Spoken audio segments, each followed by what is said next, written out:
in the show notes as well. We'll talk about that in just a second, but I just want to kind of recap. Today is Friday, September 22nd. This is Cashflow Guys TV, so welcome. I was talking about episode 94 is today's episode that's getting released, and in that episode, I kind of put a call to action there. I put together a free, and I literally whipped it together this week, a free course delivered by email on how to analyze buy and hold deals. I'm not going to teach you how to analyze flip deals because you guys have all heard my opinion on flipping and the wholesaling and all that. Those things are jobs, and I'm far too lazy for all that work. Instead, we did a survey recently because we're building out an 8-week, very reasonably priced coaching program that I'm not finished yet. But I wanted to know exactly what people need. See, the problem is a lot of people these gurus put out all this stuff, and then they want $50,000 for it. Well, at the end of the day, what you figure out real quick is 90% of it's garbage, 10% of it's valuable, and by the time you weed through the 90% of garbage, you're so tuckered out, you don't ever get to finish. You don't ever finish the course, and you give up. So, one of the questions when I sent out a survey recently to a lot of the folks that listen to my podcast, one of the most common things that people mention that they need help with is figuring out how to analyze a deal. So I put together a free email course. It's going to be delivered via email. So you sign up and you get 4 or 5 emails, and it sends over a video module. It's basically a screen video of me going through how I look at a deal. And I used a single family house as an example, a real deal here in my market from about 2 years ago. And basically the short story is my client was a rehabber who turned buy and hold investor. And he came to me and said, Tyler, I've listened to your show. Should I flip this house or should I rent it? Prove to me why I should do one or the other. Okay. What's funny is you would think most people wouldn't do that, especially being in my position. I was his realtor. And I say I was his realtor. That could have terminated our relationship, but it actually made it better, and here's how. I basically, by giving him the analysis, told him not to sell his house. Therefore, I didn't get to list it and sell it.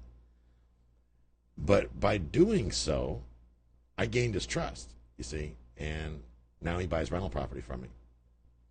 But he was getting ready to create himself a taxable event by flipping this house. And it was a cute little house and whatnot, but instead he decided to keep it and rent it. So it's a cool little example he went through. He may have sold it by now, who knows, but it's a cool little example. And I used that exact house, those exact rent figures, to show you how ridiculously easy it is to make money buying rental property. It's just ridiculous. How easy you can make money just simply buying rental property. Very boring and vanilla. I'm not even talking about any Peter Fortunato smart guy stuff. This is just go to the bank and say, please give me a mortgage. Which brings me to what I want to talk about today. One of the two things I want to talk about today is a lot of people are stuck and I'm finding this out as I'm talking to people about this little coaching program we're putting together, this 8-week program. People are afraid to lose money. And what's interesting is a lot of people are getting into real estate investing because they don't have any money. Well, if you don't have any money, number one, you've got nothing to lose. So you really can't give me that as an excuse. I'm afraid to lose money. Well, you don't have any money. So there's nothing for you to lose. Other people are saying, I'm afraid I'm going to make a mistake. Well, you are going to make a mistake. I'm going to tell you that right now. Everybody makes mistakes. I make mistakes constantly. If I cataloged all my mistakes, I could fill a whole library. I can tell you that. So you're going to have to figure out how to not become afraid of making mistakes. Maybe just understand that mistakes are part of the process. It's natural. I mean, everybody makes mistakes. I will say one thing about what I call vanilla real estate. When you're going to the bank and asking for a mortgage, you go negotiate a deal, you go to the bank and ask for a mortgage on rental property. In most cases, the fact that you're having an appraisal and you've got a lender in the mix will, in most cases, keep you out of trouble if you're buying as a rental property. Because here's the thing, the property's only going to justify so much. So if you just stick with, here's my mortgage payment for 30 years, and here's my expenses, 1, 2, 3, 4, 5, 6, 7, 8, depending on where you buy, you really can't get yourself in trouble. You can't, because the numbers don't lie. And if you just simply look at the numbers as they show face value, great. It's when people start getting all pie in the sky, and by no means creativity is key. People like Pete Fortunato, Larry Harbolt are legends in what they do, and they're very, very good at what they do. I can't begin to tell you how much I've learned from hanging around those guys. You guys ever have an opportunity to take one of their courses, do it. Pete Fortunato does a 2-day course on creative acquisitions. It's like $700. It's a drop in the bucket. He gives you a book. I kid you not. It's like this thick of deal examples. I mean, here's the only problem with that, though. A lot of that, to use a lot of it, to some degree, you're going to have to educate the sellers on a lot of the techniques, that the creative acquisition techniques, because if people don't understand it, they're going to fear it. And when they fear it, they're going to say no. That doesn't mean I'm not by any means saying that you shouldn't use creative acquisition strategies. You absolutely should. And frankly, it's the key to building your portfolio. I'm just saying that you have to be prepared to educate your sellers on what you're working with. So I want to share a big win with you guys this week. Those of you that know me know that a couple years ago, I bought my first multifamily property. It was a 4-unit building in Tarpon Springs, Florida. At the time, didn't know much about multifamily, and like most of you, I thought this could probably got an extra layer of complexity. It's got to be more difficult. Well, there's 4 apartments, right? Fast forward, I bought that in December 2014. So fast forward to today, it's been almost coming up on, it's going to be what? 3 years. God, that time flies. But I want to share with you guys my appraisal results. I realize the market's about to take a major downturn.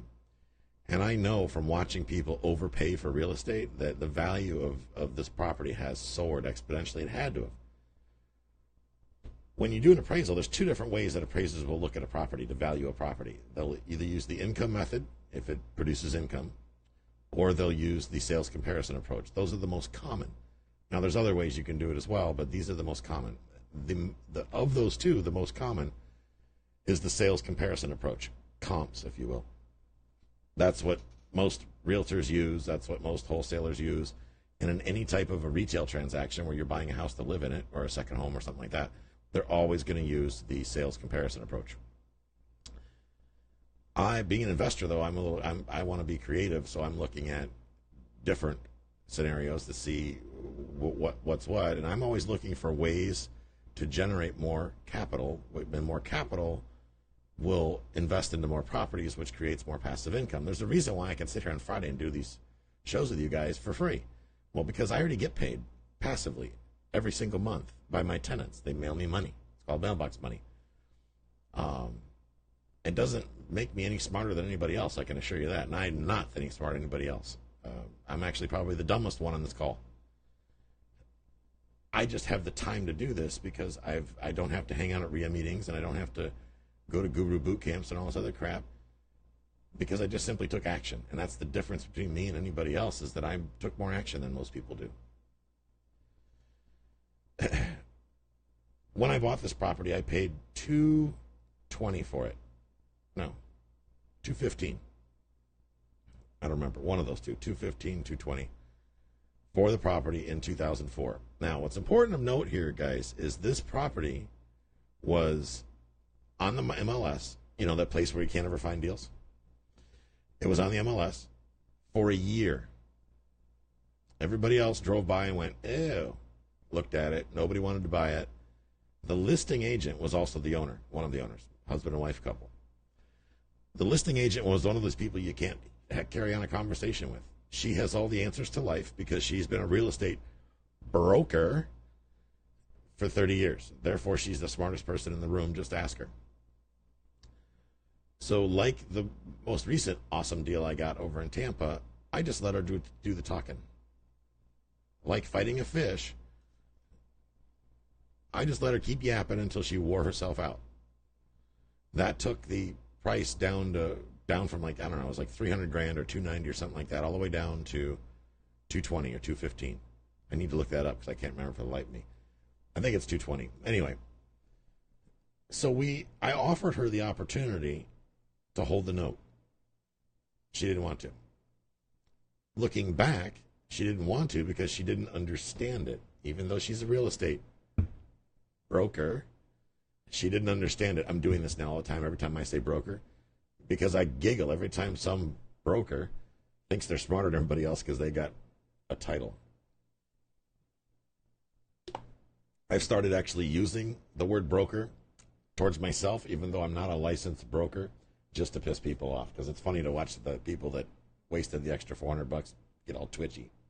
You're not a licensed broker. Yes, but I'm a middleman in transactions and licensed by the state of Florida to do so. Therefore, it makes me a broker, so have a nice day. My real broker doesn't give a crap either way, so I just do it for fun. I digress. So I bought this property, and it was ugly. I mean, ugly. It was pumpkin orange. Literally pumpkin orange was the main color, and it had brown trim, UPS brown as trim. Obviously, these folks were not from America. They were Russian or something or other, but the color combination was obnoxious. I mean, it was just, ugh. Now, my wife has grown up in Tarpon Springs. She's lived in Tarpon Springs since she was a little girl, maybe 1976. She has driven by this place 100 times, if never, and never really even realized it was here because it was so ugly you just didn't want to even look. So I fixed it up just a little bit since then. We bought the property. I'm being facetious when I say that. I bought the property and we fixed it up nice. We spent about $45,000 fixing it up. So I'm going to show you guys just some of my Airbnb photographs because we've got 2 units. It's a vacation rental. Let me see here. Let me pull this up real quick. 2 units is a vacation rental. And that's interesting. Why is mine not showing? Huh. Anyway, 2 units is a vacation rental, and 1 unit is a long-term rental, and Jill and I still live in the other unit. So, long story short, we've fixed it up nice. We've got good quality tenants in here, and we've changed tenants. We've gone through the process of converting 2 of those rentals from short-term to long-term, from long-term back to short-term. And we've done that to raise the income, okay? Typically, when I'm dealing with Taylor, let's say on a deal, Taylor's going to value my property if he goes to buy it based on the income method because he's an investor. He could care less what the neighbor did with his property. He only cares about the amount of income the property generates based on how much it costs. So my appraisal came in, and I'm going to screen share this with you guys because some people are always like, it never happened without pictures, which they're right. I agree. So I'm going to screen share with you guys somewhere here and show you.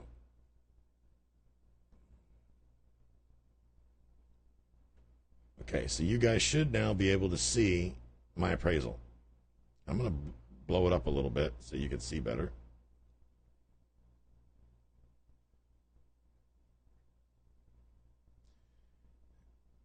Can you guys read those numbers? Okay, so you can see sales comparison approach. This appraisal is literally hot off the presses. I just got it. Well, you can see the date on it, 9/8, September 8th, right? So a week ago.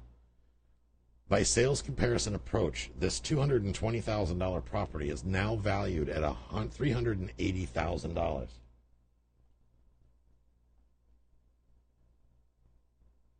That's $160,000 based on sales comparison. Not too shabby, right? Well, if you look at the income approach is $429,000. $429,000. That's a big difference. Okay? That's what? That's $49,000 difference in value. Normally, the appraisers or the lenders, when they look at a property, are only going to lend based on sales comparison approach. I've been able to talk these lenders, I'm using a VA mortgage, and I'm going to do a cash-out refinance. The cash-out refinance, I needed to have a certain amount of value to get the amount of money I want to do the deals that I've already got in the works, right? So based on income approach, my value is $429,000. I'm going to pull equity out of this property. Okay, this money came out of nowhere. Okay, if you think about it, I spent $40,000 to pick up, you look by income approach, 200 grand. Can't argue that math, ladies and gentlemen, at all. Now, a lot of people are like, well, what are you going to get? Are you going to get like a jet ski, a big screen? I am going to get a jet ski, but not yet. And not with this money. This money is only to invest in other assets. I'm going to use the bank's money once again, or the tenant's money, depending on how you want to look at it, because I'm not going to pay this new mortgage payment. For me to pull $100,000 out, I'm going to pull $100,000 equity out.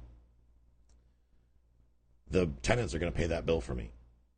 Now, when I look at the deal, anytime I look at a deal, the first thing I'm going to ask myself is, how can this thing pay for itself? And if it can't pay for itself, then we don't do the deal, or we negotiate it down to a point to where it can pay for itself. Because with rental property, guys, at no time should you ever have to come out of pocket for a rental property. If you buy a rental property today, it should be able to pay for itself, unless you're going to do rehab and things like that. But even then, you have to factor in the cost of the rehab that you're putting into the deal to show this thing to cash flow. You're actually loaning money to your asset if it needs rehab. Well, the short story here is this thing needed 40 grand worth of work. And admittedly, I did a lot of the work myself, mainly because there was many years between the time I was flipping houses. Back in the day, I used to flip everything in St. Petersburg. If it's yellow with white trim, I get a pretty darn good chance I used to own it. I gave up flipping many years ago because I finally pulled my head out of my ass and realized that flipping is a job, number one. Two, it's the most taxed activity you could possibly do. And I was tired of paying tax. I've been fortunate enough to always be that guy that has the ability to make money no matter what I'm doing. Because I'm not lazy and I get off my ass and get the work done. So I did this property up. We did it nice, and we did a lot of the work ourselves. Hired some of it, and had to hire some of it twice, because the 5-year break I took from real estate, a lot of the people that I had on my rehab team, they obviously went off and did other things, because I was out in the middle of the ocean, bouncing around the ocean, doing my thing, and the whole team disappeared. So now the team I built initially was the team I needed to put deals together: attorneys, CPAs, CFO. That's how I can buy the apartment buildings, because again, guys, I'm not some financial wizard by any means. I'm not a wizard in anything. So for me, yes, Frankie's over watching on Facebook. Yes, you get taxed exponentially more doing flips than as compared to owning rental property. Especially if your income is passive. It's taxed at a whole different level, significantly less than ordinary income earned from flipping. So that's a big difference. Get with your CPA and have them go through the differences with you. So the building, Jeff, to answer your question, this building right out of the gate had, before I did short-term rentals, had $1,900 net profit coming in every month. 4 units, 3 of which were rented. I was net cash flow, $1,900 a month. That's with me sucking up one of the units for free. So it was a home run right off the bat. And how I did that was, it was way under rented when I bought it. So I just kicked everybody else out, rehabbed it, raised the rents. My cash flow went through the ceiling. That was literally, we bought it in December. I rented the first unit in February. So we used January to do the rehab, drywall, paint, landscaping. My wife I almost had a heart attack. Jill spent $4 grand on landscaping alone. It's like, they're plants, they can die. $4 grand, really? Come on. But I gotta admit, it looks pretty badass. That said, we fixed it up real nice, raised the rents, and when we raised the rents, we raised the value. That was the first phase of rental raise. Then, in a fluke, I discovered that one of my tenants, he was really only here part of the year, but he was paying rent all year long. So I was like, well, that's interesting. Why? He was a truck driver, and he came to me and said, Tyler, I'm having a hard time financially covering the rent at 2 places. Well, my solution is, don't rent one of them. I mean, you're a truck driver. Nothing against truck drivers. I used to be a truck driver. But most truck drivers I know can't afford to have two places to live. That's just not logical. But he likes to come down here, and he only works in the summertime up in Connecticut, and then he comes down here during the wintertime from January through May. So I made a deal with him. I said, listen, I've been thinking about this vacation rental idea. So what I'd like to do is propose this.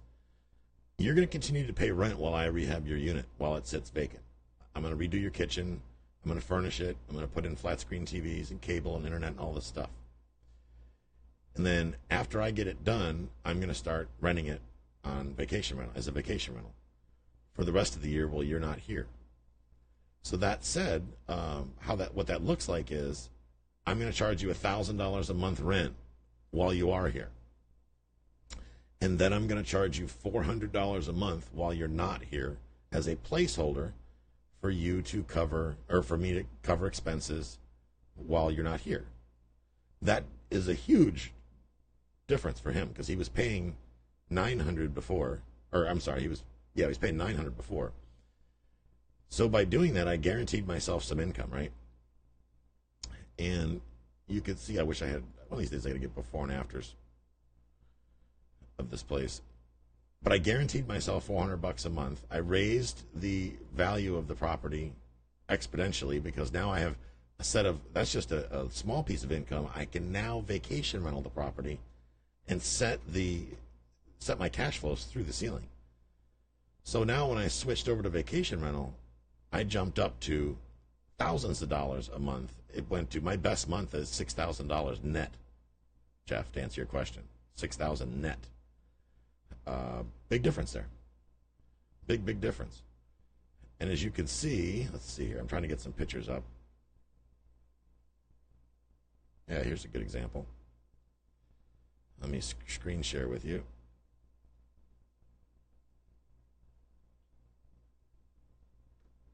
As you guys can see, let's see here.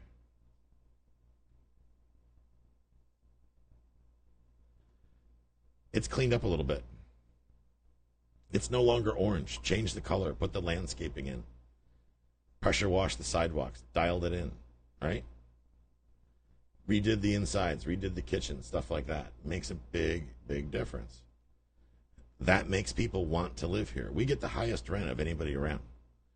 Now, the vacation rental thing, a lot of people think, well, you know, this is the greatest thing in the world. It's a get rich, the whole 9 yards. To be honest with you guys, yes, it produces a lot of extra income, but I'm here to tell you it is a hell of a lot of work. So don't think it's easy doing vacation rentals, because it certainly isn't. Here's an example of the kitchens. Let me show you this real quick.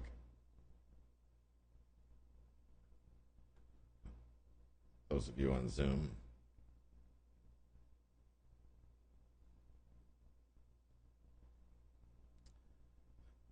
That's an example of the kitchens, if you could see that. All done up nice, the whole 9 yards. Let's see here.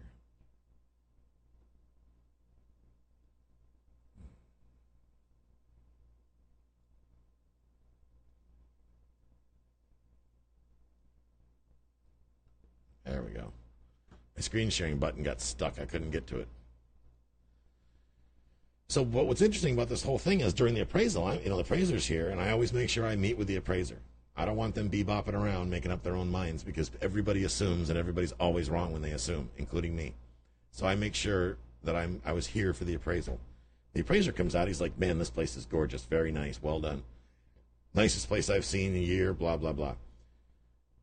I'm going like a proud peacock, hey man, this is a vacation rental, here's how much money I make. And I showed him my books. This appraiser's like, I don't need to see all that. I can only count long-term income. I'm like, what? Dude, I bought this thing for $220,000. I'm net cash flow almost $6,000. And you're not going to give me credit for that? No. All I can give you credit for is long-term income. Appraisal guidelines. Can't help you. Well, obviously, I'm not disappointed with the results. I still came back with a $429,000 income method appraisal, but can you imagine what the appraisal would have been if they would have factored in my vacation rental income? Why I mention this is I get this question a lot lately of, I'm going to go buy a vacation rental. That means I don't have to use the 1.5 method anymore to analyze my deals. I don't have to worry about what I pay for it because I'm making so much money it won't matter. BS. Nobody's going to give you any credit for the vacation rental income. They're going to look at it as a long-term rental property. Therefore, you're going to waste your time if you're going to use conventional means to buy the property using a bank mortgage. You're going to waste your time because you're not going to ever make appraisal. A lot of people on the beaches doing vacation rentals are finding this very fact out, that these things will not appraise based on income method because of the income is not a guaranteed thing. Okay? It's not guaranteed. Taylor, do you have a question? Let me unmute you here. Go ahead. Good morning, sir. As always, thanks for the insight and inspirations. Really appreciate it. Good audio? Yeah, you're good. Okay, sorry. Hey, I was just going to add, what if you set up a long-term lease between you and one of your LLCs and had your LLC run the short-term rental? Well, the problem is I have to disclose that I'm the owner of that, and that's not going to fly through underwriting. Great idea, but it won't fly through underwriting. And I wouldn't, you could use somebody else like, hey, Taylor, will you sign this lease? I would strongly recommend you guys don't do something like that because I know a guy in my market that served a couple years in jail doing that. So when it comes to that, first of all, to answer your question, like I said, they won't allow it. And if you guys tried to say otherwise, they would hang you out to dry if they ever caught you. So I wouldn't recommend it. Now, but what's most important here is part of the reason I bring this up, and I'm glad you asked that question. I purposely, and I've said this since day one, when I value a property, even if I plan on using it as a vacation rental, I am still going to buy it based on long-term criteria. I did it that way before I even knew that this was an issue on appraisals. Here's why. Vacation rental is new, it's sexy, whatever, but it's not going to last forever. When the markets turn and the economy changes, people are not going to take as many vacations, which means if you're heavily invested in vacation rentals, and let's say the economy turns and people aren't taking vacations as often, you're going to feel it. It may not put you out of business, but it's reasonable to think you're going to feel it. It's going to hurt a little bit. So I don't buy based on what something will do. I always buy based on what something does do, if that makes any sense at all. You guys, I can't begin to stress how important that is. Too often I see people at RIA meetings pitching some $90,000 house that rents for $750,000. And I've actually heard people say, that's $750 a month in your pocket. Really? There's no insurance. There's no vacancy loss. It manages itself. There's no repairs. $750 rent is not $750 in your pocket, even if you pay cash, ladies and gentlemen. That's why we have to buy property based on its current performance when it's a rental property currently. Okay? As far as in the VA appraisal guidelines, Mark, there are standards of how the appraisers do what they're supposed to do. So that's why they chose those two methods to do appraisal. My argument to the VA, to the lender rather, first of all, trying to get to the underwriter at a lender is like unbelievable pulling teeth. Oh my God. I had a week invested in that. Just getting to the underwriter on the phone. They don't generally want the borrower to talk to the underwriters. However, the income approach, because this is a 4-unit building, this is not a single-family house, I basically made them show me where they can't use that. Instead of me trying to prove why they should, I just turned around and said, why can't you? And they didn't have a valid excuse. And I kept on and kept on and kept on and kept on. And it took several phone calls and several being transferred to this person and transferred to that person. And they finally came with the income approach, because the income I can prove, based on the appraiser's own numbers, a solid track record, in addition to the appraisal substantiates what market rent is. So if that value is tied to market rent, and there's no historical evidence to show that rents in a market have gone down, and there's nothing in their underwriting guidelines that specifically prohibit them from doing it. It's not a common practice. but there's no specific prohibitions. I asked them to provide me with a specific prohibition. Show me something that says that you are prohibited from doing this. Show me something from the VA that says they won't guarantee this loan if you use the income method approach. Do you think this approach would work with other lenders or the VA only? Well, the VA only guarantees the loan. See, they don't have any decision-making power in the loan, only up to the point of where they're either going to insure the loan or they're not going to insure the loan. The VA looks at the appraisal to make sure the appraisal meets guidelines, but they're not in the underwriting department. They don't have any decision-making power. So it particularly pertains to the individual lender itself. Now, in this case, my lender is USAA. And let me tell you, I like them. They're fine, but if I've talked to 25 people, that's probably not even accurate. It's probably closer to 30 people to get somebody that had a brain. And I got the idea, and Mark, I think you know him, Pete Fortunato is the one that gave me that idea. Calls them pretender lenders, getting these jokers on the phone, having a conversation with them, several conversations with them, and trying to get them to display some indication of logic. Because really they had no fight. I mean, the bank wanted me to make the mortgage. That's how they make money. When they're not lending money, they're not making money. And they didn't have a good reason to not give me the money. I got great credit. I can prove ability to pay.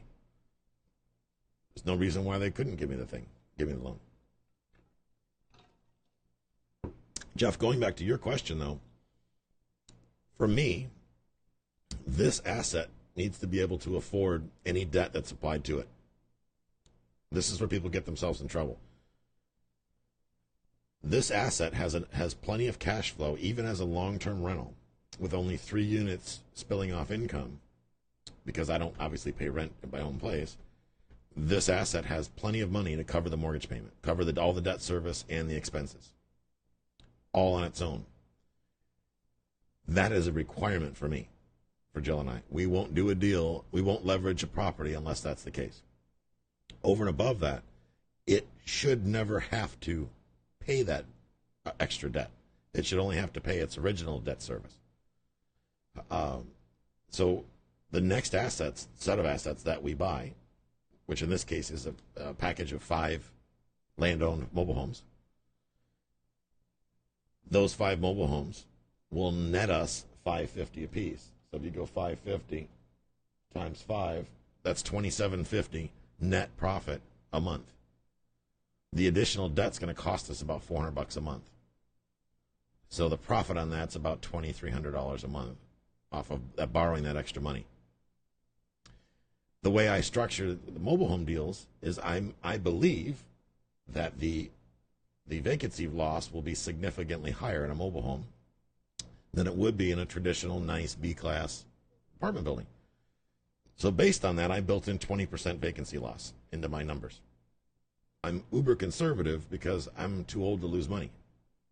I can't take unnecessary risk like I could when I was 20. Because God knows I'm not anywhere near 20 anymore. So I built extra fluff into these next deals and still applied the debt service to each one of those deals to make sure that those deals could support that debt service. Mobile homes are on their own land, Chevelle. I will not buy a mobile home in a park, period. I don't care if it's a co-op or nothing like that. I still will not buy one in a park. I will never buy any asset that I don't have control over the cash flow. And if there's an HOA or a condo association or anything like that, I no longer have control over my cash flow. Some board of usually amateurs have control over who I can rent to, in some cases how much I can charge, whether or not somebody has to leave or allowed to even rent there. And they have total control over the maintenance fees. And guys, I'm looking at mobile home park deals right now with some investor clients of mine that we're probably going to take down together. And the first thing that I'm going to do when we buy these parks is we're going to raise the rents, the lot rents. We're going to make some improvements, and then we're going to raise the lot rents. That's how we raise our value. That's how I was able to get this ridiculous appraisal on this property. I would not pay $429,000 for this property. There's no way. But I bet you in this market, if I put it on the market right now for 500 grand, some knucklehead would probably show up and write me a check for it.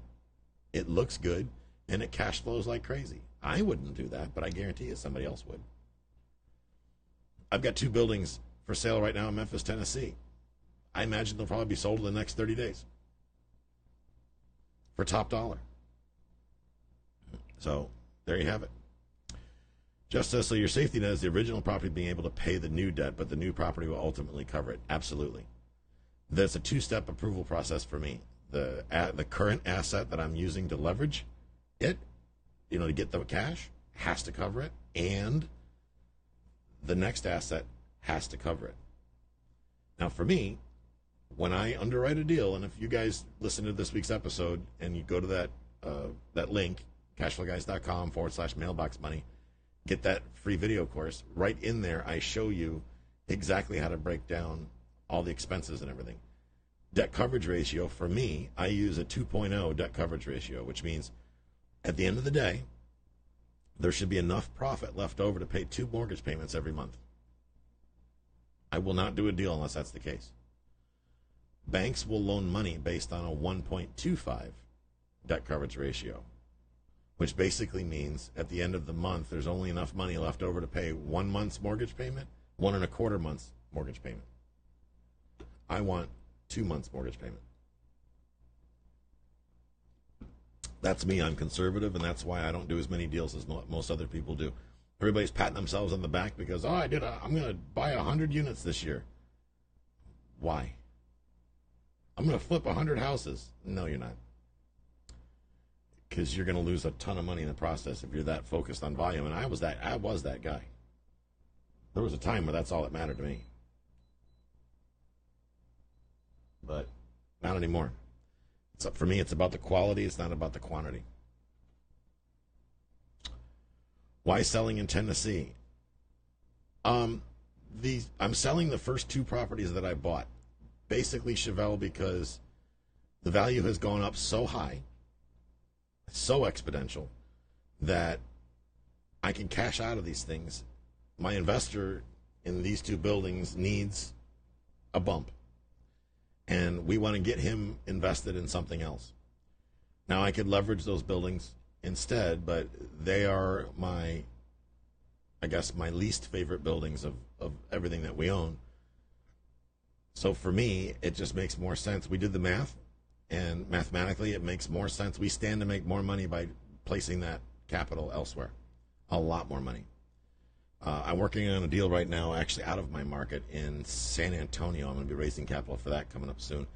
And we're making a ton of money in notes right now. So I'm going to pull the money out of those 2 buildings, sell those off because they're the oldest ones we have, with the exception of this 4-plex. And we're going to replace that money into some other assets, and we're going to buy a whole bunch of notes. We've got a big line of notes right now, and I am hell-bent for election on notes because we're making ridiculous returns on those things. I mean, it's just nuts. Guys, you want to learn about a very interesting way of making money that is, frankly, a lot less risky than owning real estate in a lot of cases. Look into non-performing notes. Non-performing notes is a powerful strategy. It's not a get-rich-quick like anything else. It's certainly not a get-rich-quick, but look into non-performing notes as a strategy, especially when if you don't have enough money, let's say, for a down payment. If you're going to go buy a duplex and you're short the down payment, you only got, let's say, less than 50 grand to put to work, then think about using non-performing notes as a strategy to get you over the hump, to get you the money you need to put down on a long-term rental. You do it right with non-performing notes, you should be able to grow a small pile of money into a big one pretty quickly. Downside of that is you're going to pay taxes. But it's a lot safer than flipping houses, that I can tell you. So, questions, guys? On the notes, Jeff?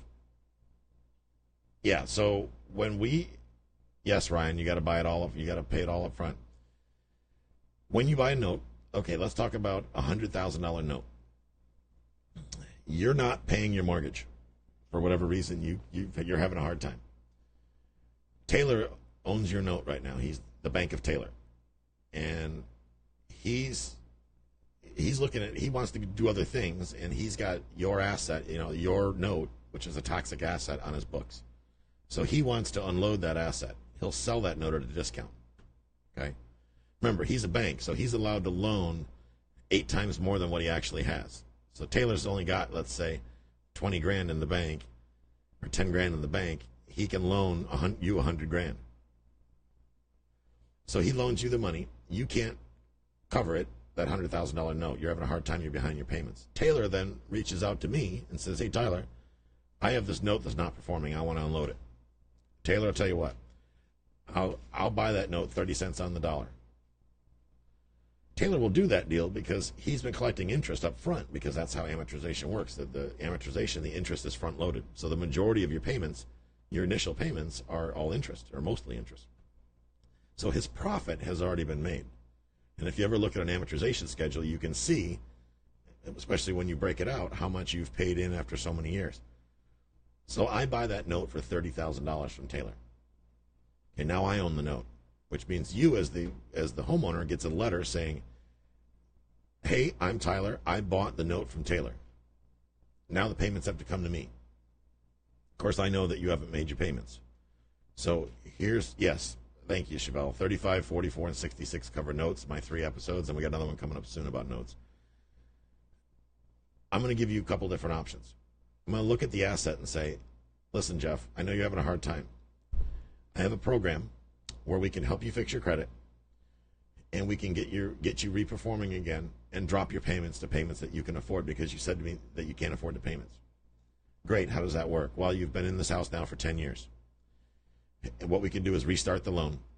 We're going to drop the interest rate a little bit and spread it back out over 30 years, which in turn will drop your payment down. That's one of 100 different examples of how we can restructure that individual debt. Okay? You can do a short sale. If you want to sell the property, we might consider selling it for less, allowing you off the hook for less than the $100,000. So you go find a licensed agent, maybe even a broker, and have them solicit an offer to purchase the property, and send that offer to us. And if we accept it, we will take less than face value for the note and allow you to get out from underneath the debt. One option would be we would foreclose and take the property, but that option is going to cost us about $3,000. And depending on where the note is, it could take a few months, it could take a few years. One of the reasons why I don't buy non-performing notes in the state of Florida, because Florida is a judicial state and judges are morons. Sorry, probably shouldn't say that on a recording. Wind up in jail. But you guys heard me say it here first. Let's see. Other one would be deed in lieu. Be like, hey, Jeff, tell you what. You sign off the deed of your house to me, because I only own the debt. I don't own the house. I only own the debt. You sign the deed, and I will let you off the hook. So depending on the asset, we'll decide which one of those strategies I offer you. Now, we did a deed in lieu not too long ago where there was a loan value of just about $100,000. The loan amount, the asset value was $100,000. The loan amount, face value, was like $25,000. They were like $1,000 behind. They gave us deed in lieu. I don't know why, but they did, and we took it. $75,000 upside. Hello. Can't argue those numbers. Because what did we do? We turned around, we got title, sold the property. The end. No fix up, no nothing. Granted, that is a rare circumstance that there's that much profit. But realistically, they've got 5 options. We have 5 real average options of what we can do. And we have the law on our side. Being the bank, guys, is the best place to be. I'm telling you. The only downside of notes is there are no tax benefits at all. So you're going to pay your taxes, which I'm not okay with, which is why I still roll those proceeds into real estate. So there's no tax advantages whatsoever. And the other downside of notes is eventually they get paid off. So you do have to keep it up. It's not like you can buy one note and retire. You got to buy several notes, hundreds of notes, and go from there. I know people in my market, that's all they do is notes. They don't do anything but notes. You give them a choice between a free and clear house and a note, they'll take the note all day long. Because the note doesn't call you in the middle of the night. The toilet never overflows on the note because it doesn't have any toilets. The note never complains. It just keeps spilling off money every month. Can't argue that. You guys want to learn more about those? Go to episode 35 of my show. You got to go to my website to listen to it because iTunes doesn't index them all the way back because I got too many episodes now. But go to episode 35. You can start there. And then episode 44 and episode 66. Thank you again, Chevelle. Those are the 3 episodes on notes that my partner, Paige Panzarello, and I covered notes extensively in those episodes. And we're getting ready to do another one here soon where we go into more detail on that. So there you have it. Guys, if you take one more question, then I'm going to end things a little early today because I do need to get over to Tampa to do an event over in Tampa where I'm helping a buddy with this podcast, basically. Short-term tax avoidance if I buy notes with a self-directed IRA. Depends. You can buy notes with a self-directed IRA. We work with IRA account holders all the time. With an IRA, is it a Roth or traditional? If it's a Roth, then it's tax-free. However, here's what they get you.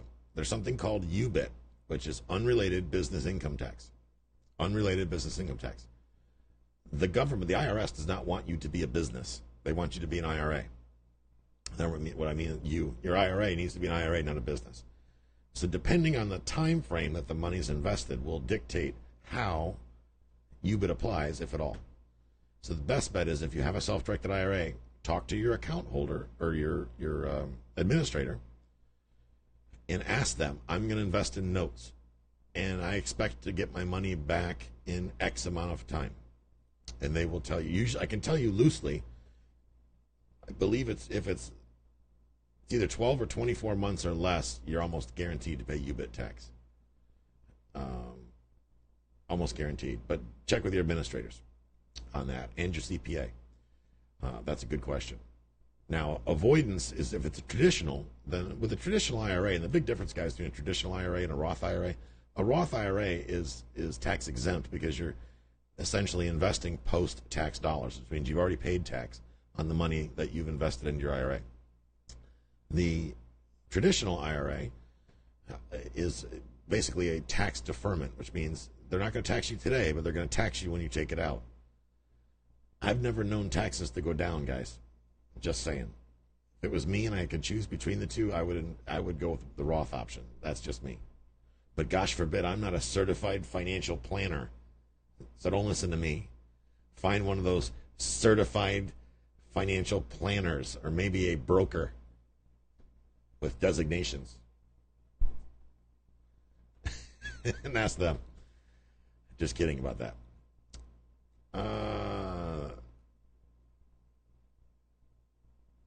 True, Taylor, with some exceptions. Tax my 200K or 2.4 mil. Yep, I'll take the 200K. I agree with you 100%. I'm not a huge fan of giving the government any more money than they absolutely deserve. Do I play by the rules? Yes. My accountant is very ethical when it comes to that. That's for sure. I'm sure that we're going to have a fight on our hands at the end of the year this year, but we'll see. But Charles Shapiro is who I use for my taxes, and he's awesome. So, yeah, if you're going to do a self-directed IRA, especially you're self-employed, look at the Solo K or the SEP. Let them know that you're self-employed and talk to your CPA about what structure would be best for you based on the fact that you've got the cleaning business and all that. You got to remember, one of the things you got to think about is contribution limits. There's only so much you can contribute to a traditional self-directed IRA. If you go into a Solo K or something like that, you can contribute a lot more. You're a pretty savvy guy, and you're accomplishing a lot with your real estate investments.